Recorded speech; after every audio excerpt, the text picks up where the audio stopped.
பயப்படாதே மகனே, நீ பயப்படாதே மகளே, நான் கூட இருக்கிறேன்ல, உனக்கு நான் கூட இருப்பேன் அப்படின்னு சொல்கிறார். கூட இருந்தால் என்ன நடக்கும்? தண்ணீர் உங்களை சேதப்படுத்தாது, அது வழிவிடும். கடலுக்கு நடுவே ஆண்டவர் வழியை உண்டாக்கி அதற்கு நடுவில் சேதமில்லாதபடி நடத்தினார் என்று நான் வேதத்தில் பார்க்கிறோம்ல. ஆற்றிலே வெள்ளம் வந்தது, யோர்தானில் வெள்ளம் வரும்பொழுது தண்ணீர் கரை புரண்டு ஓடும். அந்த சமயத்தில் ஆற்று தண்ணீர் அப்படியே நிற்க வைத்து அதை பிளந்ததுக்கு நடுவாய் நடத்தினார். அந்த வெள்ளம் உங்கள் மேலே புரண்டு வருவதில்லை. உங்கள் கண்களால் பார்ப்பீங்க, அது உங்களை சேதப்படுத்த முடியாது. வெள்ளம் போல சத்துரு எழும்பி வரலாம், உங்களை மூழ்கடிச்சிரும், அழிச்சிரும், அப்படின்ற மாதிரி வரலாம். உங்களை சேதம் உண்டாக்க முடியாது. ஏன் தெரியுமா? ஆண்டவர் என்ன சொல்லுகிறார்? நான் கூட இருக்கிறேன். நீ தண்ணீர்களை கடக்கும் போது நான் கூட இருப்பேன், ஆறுகளை கடக்கும் போது நான் கூட இருப்பேன். உன் வாழ்க்கையில் ஆறுகள் வரலாம், தண்ணீர் வரலாம், வனாந்தரம் வரலாம்.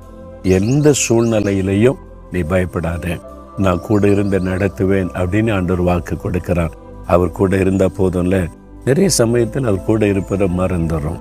ஒரு சமயம் ஒரு ஊழியக்கார சகோதரர் என்னோட பேசி கொண்டிருக்கும் போது சொன்னாங்க, ஒரு கடல் எங்கே பார்த்தாலும் தண்ணியாக இருக்குது, அந்த கடலுக்கு நடுவில் சின்ன போட்டு, அதில் நான் உட்கார்ந்துருக்கிறேன், துடுப்பு கூட இல்லை, தனித்து விடப்பட்டிருக்கிறேன். அப்படியே அலைகள் கொந்தளிக்கிற படகு கவுண்டற மாதிரி இருக்குது. முடிஞ்சது நம்முடைய வாழ்க்கை அப்படின்னு நினைக்கிறேன். இப்படி தான் என் வாழ்க்கை இருக்குது பிரதர்.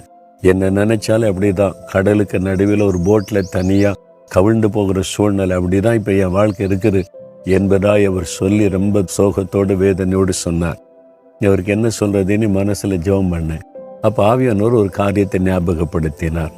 அவர்கிட்ட சொன்னேன், சரி, போட்டில் நீங்கள் உட்கார்ந்துருக்கிறீங்க, கடலுக்கு நடுவில், துடுப்பு கூட இல்லை, ஆபத்தான சூழ்நிலை, இந்த தண்ணீர் எப்படி கடக்கிறதுன்னு தெரியல, அமிழ்ந்துருவனும் நீ பயப்படுறீங்க, அப்படி தான் நான் அப்படி தான் என் வாழ்க்கை இருக்குது, நான் எல்லா பக்கமும் நெருக்கம் உபத்திரவன்னு சொன்னார். அந்த போட்டை நல்லா பாருங்கள், நீங்கள் மட்டும் இல்லை, கூட இன்னொருவர் இருக்கிறார். போட்டை நல்லா பாருங்கள், கவனித்து பாருங்கள், உங்கள் கூட இயேசு இருக்கிறார். நான் ஒன்று விட்டு விலகுவதும் இல்லை, கைவிடுவதில்லை வாக்கு கொடுத்துருக்கார்ல, நான் கூட இருப்பேன்னு சொல்லி இருக்கிறார்ல. நீங்கள் விசுவாச கண்களை திறந்து பாருங்கள், அந்த போட்டில் நான் இயேசுவை பார்க்குறேனே, உங்கள் பக்கத்தில் உட்கார்ந்துருக்கிறார். அவர் இருக்கும்போது ஏது உங்களை சேதப்படுத்த முடியும்? நீங்கள் அதை ஈஸியாக கடந்து போவீங்க, பயப்படாதுங்கன்னு. அப்படியே அவர் கண்ணெல்லாம் அப்படியே விழிப்பு வந்தது, சந்தோஷம் வந்துட்டு. அவர் இது வரைக்கும் அதை அறியாமல் இருந்தார் பாருங்க. ஆமாம், ஏசு என் கூட இருக்கிறார்ல, போட்டில் இருக்கிறார்ல, அப்புறம் என்ன, நான் கடந்து போயிடுவேன், ஒரு தைரியம் வந்துட்டு. நீங்கள் அப்படி சொல்லணும் ஆண்டவருடைய வாக்குத்தத்தத்தை.